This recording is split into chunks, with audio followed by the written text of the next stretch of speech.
앞 시간에 이어서 12페이지에 7번 문제 풀어보도록 하겠습니다. 공인중개사 자격시험에 6회 시험에 기출된 문제와 거의 비슷하네요. 부동산 중개행위와 다른 개념과를 비교 설명한 것으로 틀린 것은 이런데, 지금 1번 답항에는 고용, 2번은 덕업, 3번은 현상광고, 4번은 위임, 5번은 쌍방대리에 관해서 나오네요. 그 전부 다 지금 고용이나 덕업이나 현상광고나 위임이나 쌍방대리는 민법에 등장하는 용어들이죠. 그래서 우리 부동산 중개행위와 그 민법상 등장하는 다른 개념과의 공통점, 차이점들을 제대로 이해하고 있느냐 없느냐를 비교식으로 물은 문제가 되겠습니다.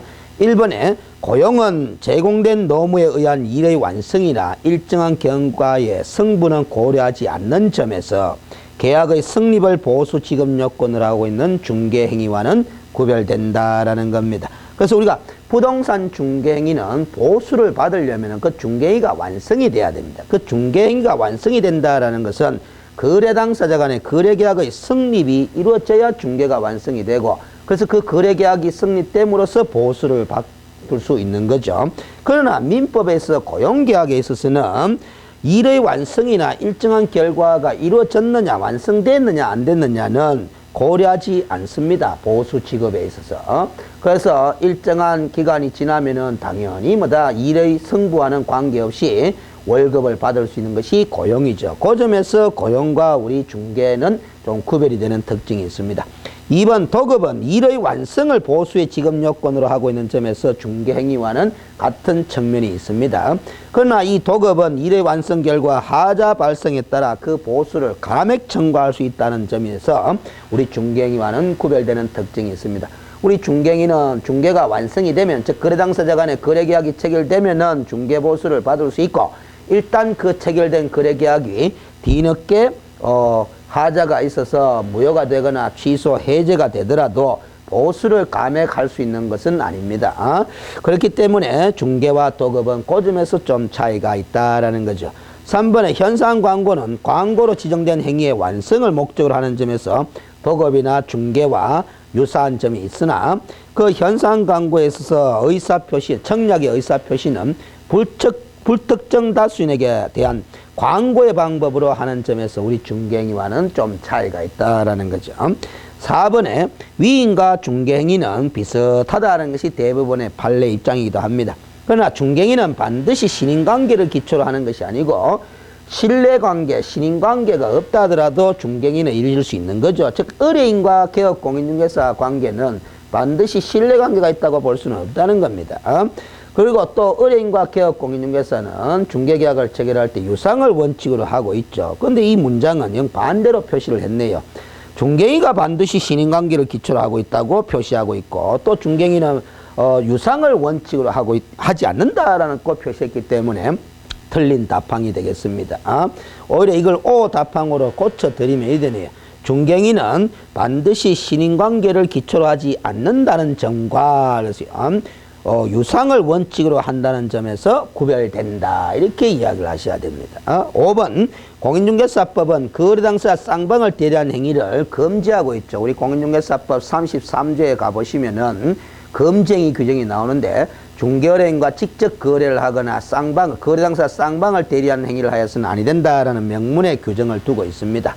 그러나 우리 민법은 계약의 이행 업무만큼은 쌍방대리가 허용된다라는 점에서 구별이 된다라는 거죠. 그래서 4번이 틀린 답항이 되겠습니다. 그 다음 8번 문제는 공인중개사 법령상 부동산 중개에 대한 설명으로 틀린 것은 1. 공인중개사법상 지정받은 거래정보망 사업자가 행하는 거래정보사업은 중개행위로 볼 수 없다라는 거죠.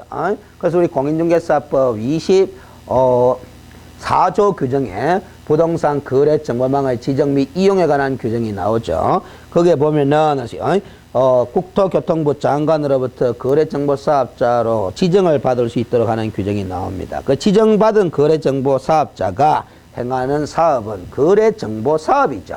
정보사업이 거래정보를 그 개업 공인중개사들한테 제공하는 사업이잖아요. 그래서 그 거래정보 제공사업은 중개행위로 볼 수는 없는 거죠. 중개행위는 우리가 거래 당사 사이에 거래 계약을 성사시킬 수 있도록 제3자 입장에서 도와주는 행위라고 볼 때 중개행위가 되는 것인데, 이 거래정보사업자가 행하는 거래정보사업은 개업공인중개사들에게 매수 정보나 매도 정보를 제공하는 정보 제공 사업이죠. 중개 행위는 아니다라는 거죠. 2번 자산관리공사에서 매각 의뢰된 법인의 비업무용 부동산 및 법원 경매 대상인 사유부동산 등은 공매나 경매는 공개 매각이라는 절차를 통해서 권리의 변동이 일어나게 되는 거죠. 따라서 중개가 개입될 여지는 없습니다. 그래서 법률에 규정된 절차에 따라서 권리의 득실 변경이 일어나는 부분이기 때문에 제3자인 개업공인중개사의 알선행위가 개입될 여지는 없다라는 겁니다. 이 부분은 이런 관점으로 이해를 하셔야 됩니다. 중개행위의 대상이 되는 것은 중개행위의 대상이 되는 것은 법률행위입니다. 법률행위. 이 법률행위는 거래 당사자 간에 행하는 거죠. 거래 당사자 간에. 바로 거래 계약입니다. 매매 계약, 교환 계약, 임대차 계약, 저당 설정 계약, 지상권 설정 계약, 이런 거래 계약인 법률행위가 성립될 수 있도록 알선하는 것이 중개행위죠. 그래서 중개행위의 대상이 되는 것은 법률행위에 의해서 권리의 득실 변경이라는 부분입니다. 따라서 법률의 규정에 의해서 물권 득실 변경이 일어나는 경우는 중개가 개입될 대상이 아니다. 이렇게 이해를 하시면 되죠. 그 다음에 3번 답방은 거래 당사 사이의 중개 대상물에 관한 교환 계약이 성립하도록 알선하는 행위도 중개에 해당한다라는 겁니다. 그래서 그러면 결국 이 교환 계약, 이 거래 계약에는 매매도 있고 교환 계약도 있다는 거죠. 임대차 계약도 있고 그 밖에 권리의 득실 변경한 행위도 있죠. 그래서 이 교환 계약이 성립될 수 있도록 알선하는 것도 중개행위에 해당한다라는 겁니다. 4번에 중개 의뢰인이 개업공인중개사에게 소정의 중개보수를 지급하지 않은 경우 개업공인중개사는 고의과실에 의한 중개사고로 발생한 손해에 대하여 책임을 지지 않는다 해놨는데 틀린 답방이죠.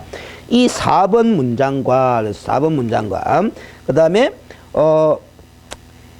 앞페이지 11페이지에 6번에 5번 문장과 그 다음에 10페이지에 4번에 2번 문장은 다 동일한 판례 입장을 물어보는 표현들입니다. 표현만 조금씩 바꿔놨을 뿐이죠. 그래서 무상중개의 경우에도 개업공인중개사가 고의 또는 과실에 의해 중개사고를 일으켜서 발생한 손해가 있다면 당연히 손해배상 책임을 공인중개사법 30조 규정에 따라서 져야 된다는 판례 입장이 있죠. 그런데 책임을 지지 않는다 했기 때문에 틀린 답항이 되는 겁니다.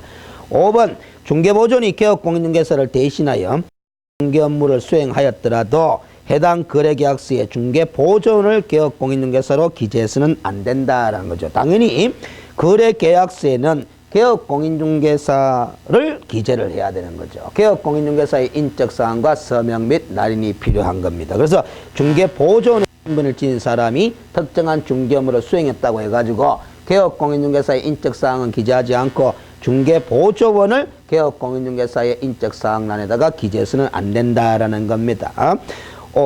그 다음 13페이지에 9번 문제를 보겠습니다. 중개업에 대한 설명으로 틀린 것은 이란데 이 용어 정의 가는 겁니다. 중개업이라는 용어. 일정한 보수를 받고 부동산 중개행위를 부동산 컨설팅 행위에 부수하여 업을 하는 경우 중개업에 해당하지 않는다 해놨는데 바로 틀린 답항이네요. 그래서 우리가 중개업이냐 아니냐를 묻고 있는 문제죠. 그런데 중개업이냐 아니냐는 주된 업무로 수행했느냐 부수적인 업무로 수행했느냐는 따질 이유가 없는 거죠. 부수적인 업무로 수행했다 하더라도 그 부수적인 업무가 중개업의 요건을 갖추었다면 그것도 중개업에 해당한다라는 겁니다. 그래서 2번 중개사무소 개설 등록을 하지 아니한 자, 즉 무등록자가 다른 사람의 의뢰에 일정한 보수를 받고 중개를 업을 하는 것도 중개업에 해당하죠. 중개업의 요건은 갖췄습니다. 다만 이 중개업의 요건은 갖췄지만은 등록을 하지 않은 자가 중개업을 한 거죠. 소위 2번 답항은 무등록 중개업입니다. 무등록 중개업. 그러면 우리가 이 지문은 중개업에 해당되느냐 안 되느냐를 물은 거죠. 무등록 중개업도 중개업이면 틀림이 없습니다. 다만 무등록이기 때문에 불법 중개업이 되는 거죠. 3년 이하 징역 또는 2천만 원 이하의 벌금형으로. 그래서 불법 중개업도 중개업, 합법적인 중개업도 중개업입니다. 그래서 우리가 불법이냐 합법이냐를 물은 것은 아니죠. 중개업에 해당되느냐 안 되느냐를 물었을 뿐이기 때문에 2번 답항은 O가 되겠습니다. 3번 반복 계속성이나 영업성이 없이 우연한 기회에 타인 간의 거래 행위를 중개한 경우는 중개업의 요건을 갖추었다고 볼 수가 없죠. 우리가 중개업의 요건이 갖춰지려면은 타인의 의뢰가 있어야 되고 일정한 보수를 받아야 되고 중개를 업의 형태로 행해야 된다 그랬습니다. 그런데 이 업의 형태로 해야 된다라는 것은 결국 계속적 반복적으로 수행해야 되고 영리를 목적으로 수행해야 되는데 이 우연한 기회에 중개를 했다라는 것은 반복 계속성이나 영리성을 인정할 수 없는 중개행위죠. 따라서 중개행위는 맞다고 하더라도 중개업이라고 볼 수는 없다라는 겁니다. 4번 법인인 개업공인중개사가 다른 개업공인중개사를 대상으로 중개업의 경영 정보를 제공하고 보수를 받은 경우 이랬습니다. 이는 중개업에 해당되지 않죠. 왜? 이 법인인 개업공인중개사가 다른 개업공인중개사를 대상으로 중개업의 경영 정보를 제공하는 행위는 겸업 업무로 허용된 거죠. 우리가 법 제14조에 보면은 법인인 개업공인중개사의 겸업 제한에 관한 규정을 두고 있는데 중개업 이외에 행할 수 있는 겸업 범위가 6가지로 제한을 하고 있죠. 그래서 이 법인인 개업공인중개사가 겸업 제한을 위반해서 겸업을 하게 되면은 상대적 등록 취소 사유로 규정을 했습니다. 그래서 이 중개업의 경영정보나 경영기법을 제공하는 행위는 겸업 행위로서 중개 업무가 아니다라는 겁니다. 5번 금전 소비대차에 부수하여 저당권의 설정에 관한 행위에 알선을 업을 하는 경우에도 부동산 중개업에 해당된다. 5점. 이 5번 지문은 1번 지문과 같은 취지의 판례입니다. 그래서 1번을 제가 설명할 때 중개업의 요건만 갖췄다라면은 그것이 주된 행위로 했던 부수적인 행위로 했던 중개업에 해당된다 그랬죠. 그러면 이 5번 지문은 보면은 주된 행위는 금전 소비대차 행위를 알선한 겁니다. 그러나 부수적인 행위로 한 것이 저당권 설정하는 행위에 알선을 했죠. 업을 했죠. 그러면 중개업을 부수적으로 한 겁니다. 그래서 중개업이면은 틀림이 없습니다. 그럼 이런 거 부수적으로 하든 주된 행위로 하든 중개업이냐 아니냐를 왜 판단할 것을 요구하느냐 하면은 중개업에 해당되면은 그것이 주된 행위든 부수적인 행위든 중개업에 해당되면은 사전에 뭘 하고서 해야 된다.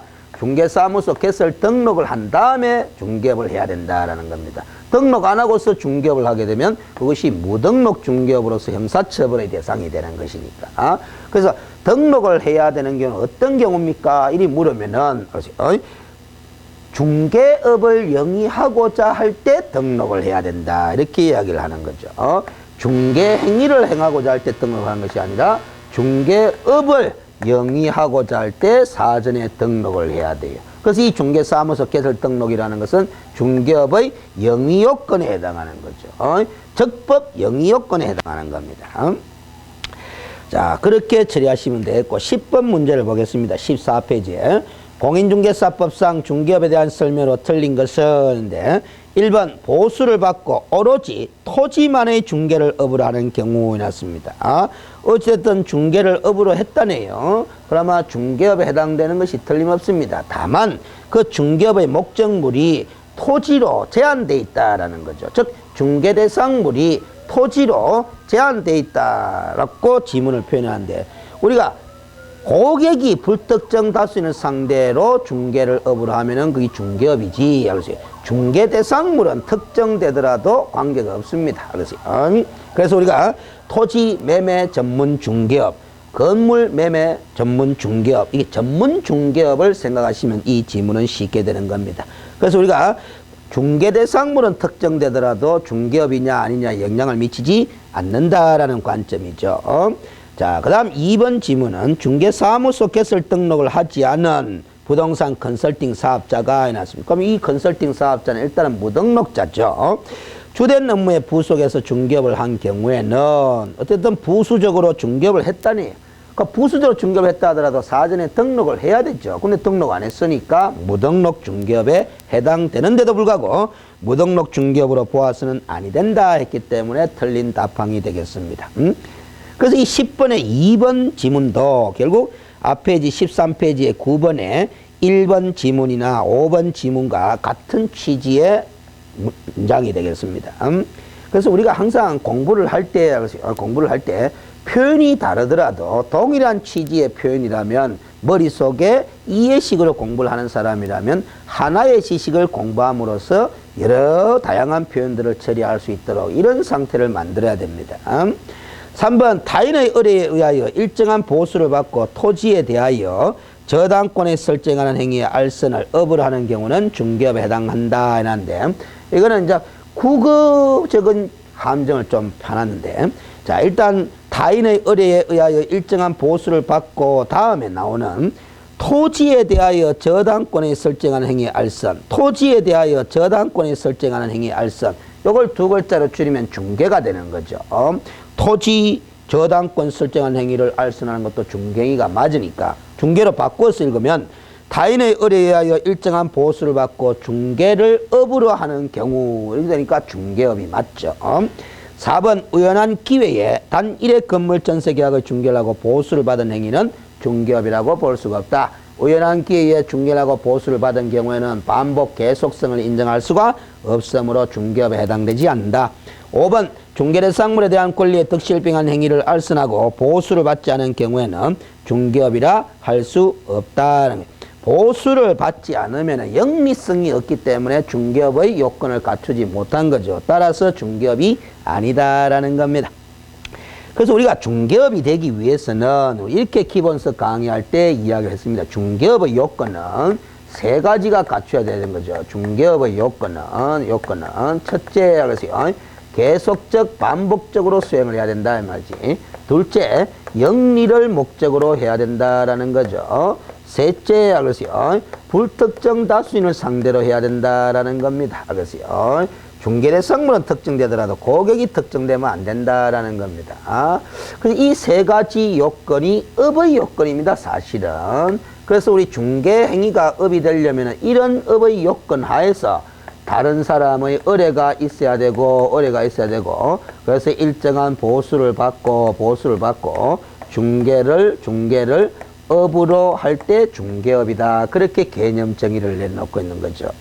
그래서 공인중개사법 제2조의 중개업이라 하면 타인의 의뢰하여 일정한 보수를 받고 중개를 업으로 행하는 것을 말한다. 이렇게 되어 있습니다. 그래서 이 문장을 해석하니까 결국 계속적 반복성이 있어야 되고 영리성이 있어야 되고 불특정 다수인을 상대로 중개행위를 해야 된다라는 해석이 나온 거죠. 자, 그 다음에 11번 문제에 보시면은 공인중개사 법령상 사용하고 있는 용어 정의에 관한 설명 중 옳은 것은 그렇습니다. 1. 개업 공인중개사는 이 법에 의하여 중개사무소 개설 등록을 한 자를 말한다. 이렇게 해야 오가 되는데 공인중개사를 말한다. 이렇게 했기 때문에 또 틀려버렸네요. 그래서 우리가 중개사무소 개설 등록한 공인중개사도 개업 공인중개사 맞지만은 공인중개사 아닌 자라도 개업 공인중개사가 있죠. 부칙 제6조 2항에 따른 개업 공인중개사도 그렇고 법인인 개업 공인중개사도 그렇고 자 그래서 그것 때문에 틀린 답항이 되겠습니다. 2번 중개보조는 공인중개사가 아닌 자로서 이게 상당히 중요한 표현이죠. 중개보조는 어떠한 경우에도 공인중개사가 아닙니다. 그래서 공인중개사 자격증을 취득하는 순간 중개보조원이 될 자격은 없어집니다. 개업 공인중개사의 소속대회가 일반 서무 및 중개 업무를 수행하는 자를 말한다. 그것 때문에 또 틀린 답항이네요. 우리 중개보조는 중개 업무를 수행할 수 없는 자죠. 중개 업무를 수행할 수 있는 자는 개업 공인중개사와 소속 공인중개사 뿐입니다. 그래서 우리가 소속 공인중개사가 중개 업무를 수행하더라도 누구 명의로 하게 되는 거냐? 개업 공인중개사 명의로 하게 되는 거죠. 그렇기 때문에 이 소속 공인중개사가 확인 설명서를 작성하게 되거나 거래계약서를 작성하게 되면은 개업 공인중개사 명의로 한 것이기 때문에 개업 공인중개사도 서명 및 날인하면서 당해 업무를 수행한 소속 공인중개사도 함께 서명 및 날인하도록 규정을 두고 있는 겁니다. 3번 외국에서 부동산 중개 관련 자격을 취득한 자는 공인중개사법상 공인중개사가 아니다. 오죠. 아니죠. 오 문장입니다. 외국에서 부동산 중개 관련 자격을 취득한 자는 공인중개사법상 공인중개사가 아니다. 오네요. 답이 잘못 처리됐네요. 고쳐야 되겠습니다. 그래서 예를 들어서 미국에서 부동산 중개 관련 자격을 취득한 자는 그 사람을 공인중개사라고 미국에서 칭하더라도 우리 국내법인 공인중개사법상의 공인중개사는 아닙니다. 왜냐하면은 우리 공인중개사라면 이 법에 의하여 국내법인 공인중개사법에 의하여 공인중개사 자격을 취득한 자를 말하죠. 그래서 외국에서 중개 관련 자격을 취득한 자는 공인중개사법에 따라 공인중개사를 취득한 자가 아니기 때문에 공인중개사가 아닙니다. 그래서 3번 O 하셔야 되겠습니다. 이 답이 5번으로 채있는데 5번부터 한번 보겠습니다. 5번이 O인지. 부칙 제6조 2항에 따른 개업공인중개사라 하면 개업공인 종류 중에 한 사람이죠. 법인도 아니죠. 공인중개사가 아닌 자로서 이 법에 따라 중개사무소 개설 등록을 한 것으로 보는 자를 말한다. 맞네요. 그래서 인정받아서 실제 등록은 행하진 않았지만은 부칙 규정에 따라서 등록을 한 것으로 의제 처리를 하고 있는 자죠. 그래서 자격증이 없음에도 현재까지 중개업을 적법하게 영위할 수 있는 개업공인중개사에 해당하는 사람입니다. 그래서 5번도 On이에요. 답 2개 처리하셔야 되겠습니다. 3번과 5번으로. 4번 지문은 소속 공인중개사에는 개업공인중개사인 법인의 사원 또는 임원으로서 공인중개사인자가 포함된다 해놨습니다. 답이 3개가 되네요. 제가 문제를 잘못 구성을 했네요.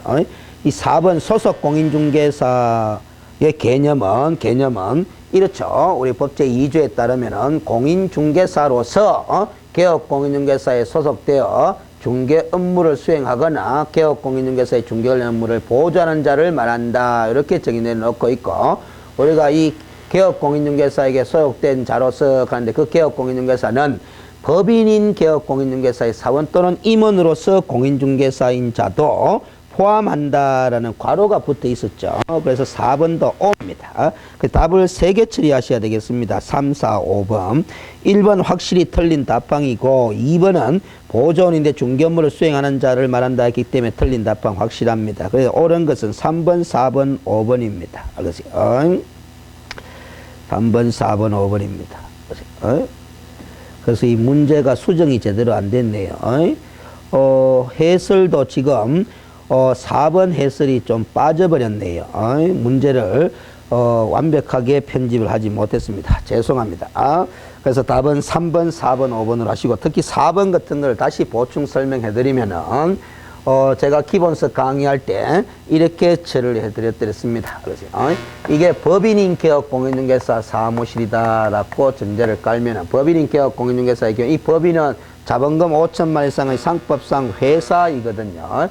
따라서 임원 또는 사원이라는 사람이 존재를 합니다. 그래서 그 임원 또는 사원이라는 사람이 A, B, C라고 한다면은 우리 등록 요건상, 등록 기준상 임원 또는 대표자를 제외한 임원 또는 사원의 3분의 1 이상이 공인중개사여야 되고 대표자도 공인중개사여야 되고 그 요 사람이 대표자라고 한다면 이 사람은 공인중개사입니다. 그렇죠? 그래야 등록이 되니까.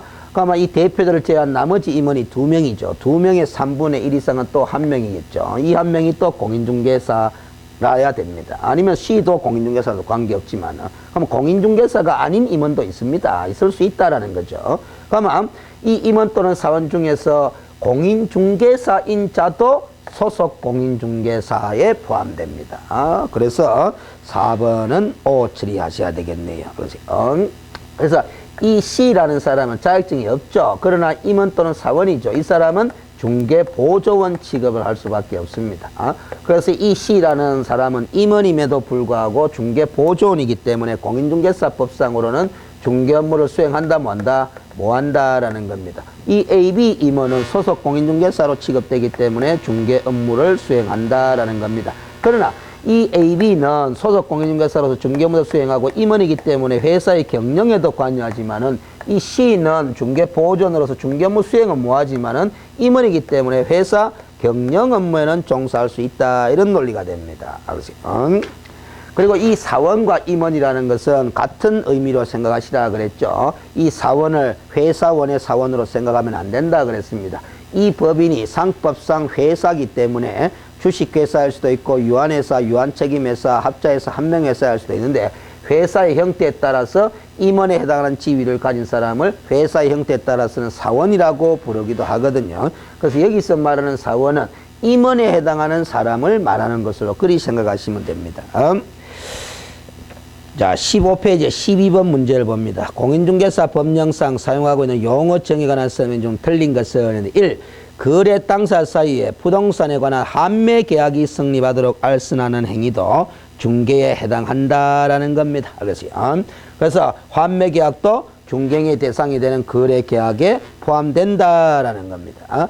2번에 공인중개사 자격 취득 후 중개사무소 개설 등록을 하지 않은 자는 개업 공인중개사가 아니다 해놨습니다. 자격 취득 후 등록을 하지 않은 자. 그럼 이건 단순 공인중개사이거나 소속 공인중개사이거나 둘 중에 하나지 개업 공인중개사라고 부를 수는 없죠. 우리가 개업 공인중개사를 하면 이 법에 의하여 중개사무소 개설 등록을 한 자를 말하니까 등록하지 않으면 개업 공인중개사라고 부를 수 없습니다. 그러나 부칙제 6조 2항에 따른 개업 공인중개사는 개업 공인중개사죠. 그러나 이 부칙제 6조 2항에 따른 개업 공인중개사는 등록은 하진 않았지만 등록한 것으로 보는 자죠. 그래서 결국 우리가 개업 공인중개사의 개념 정의를 낼 때 이렇게 정의 내리면 됩니다. 이 법에 의하여 중개사무소 개설 등록을 한 자 또는 개설 등록을 한 것으로 보는 자를 개업 공인중개사를 한다. 이렇게 생각하시면 되죠. 3번에 중개보조원은 공인중개사가 아니다. 맞죠? 중개보조원은 공인중개사가 아닌 자로서 이렇게 전제가 되어 있습니다. 그래서 자격증을 취득하게 되면은 중개보조원이 될 수가 없습니다. 4번 법인인 개업 공인중개사의 소속 공인중개사는 그 개업 공인중개사의 중개 업무를 보조할 수 있죠. 중개 업무를 직접 할 수도 있고 개업 공인중개사의 중개 업무를 보조할 수도 있는 자가 소속 공인중개사입니다. 5번 공인중개사는 이 법에 의한 공인중개사 자격을 취득한 자를 공인중개사를 하죠. 중개업을 영위하는 자를 말한다. 문장 때문에 틀린 답항이 되겠습니다. 그래서 자격만 취득하면 공인중개사라고 하지 굳이 중개업을 영위까지 할 필요는 없다라는 겁니다. 그래서 중개업을 영위하는 자를 말한다고 붙였기 때문에 틀린 답항이 되겠네요. 하여튼 11번 문제는 답을 3번, 4번, 5번 세 개를 다 답으로 처리하시면 되겠습니다. 자, 그 다음에 16페이지에 13번 문제는 용어에 관한 설명 틀린 것은 1. 중개업으로 인정받기 위해서는 중개업이 되기 위해서는 계속 반복적 영업행위가 있어야 된다. 아까 설명했죠. 2번에 중개보조원이란 개업공인중개사의 소속대가 중개대상물에 대한 현장 안내, 계약서 작성 등 개업공인중개사의 중개 업무와 관련한 단순한 업무를 보조하는 자를 말한다 했는데 문장이 전제가 빠졌습니다. 공인중개사가 아닌 자로서 하는 게 전제가 들어가야 되는데 빠져버렸어요. 이게 빠져버리면은 소속 공인중개사도 포함되는 정의 개념이 되기 때문에 틀린 답항이 되겠습니다. 3번 중개인은 거래 당사자 간의 매매 등 법률행위가 용이하게 성립될 수 있도록 조력하고 주선하는 도와주는 사실행위인 거죠. 사실행위. 기출된 지문입니다. 그래서 이 문장을 통해서 우리가 중개인의 대상이 되는 거래 당사자 간의 거래계약은 법률행위고 그 법률행위가 용이하게 성립될 수 있도록 도와주는 행위가 중개인인데 그 도와주는 중개인은 사실행위로서의 성격을 지닌 행위죠. 4번 공인중개사란 공인중개사법에 의한 자격을 취득한 자를 말하고 5번 판례에 따르면 중개인에 해당하느냐 해당하지 않느냐 여부는 개업 공인중개사의 행위를 객관적으로 보아 사회통념상 거래 알선 중개를 위한 행위라고 인정되는지 여부에 의해서 결정해야 한다라는 것이 판례 입장입니다. 그래서 행위자인 개업 공인중개사의 주관적 의사를 기준으로 결정할 사안은 아니다라는 것이 판례 입장이고 밑에 해설에 그 대부분 판례를 소개해뒀으니까 정독하시기 바랍니다. 그래서 틀린 답항은 2번을 틀린 것으로 봐야 되겠습니다.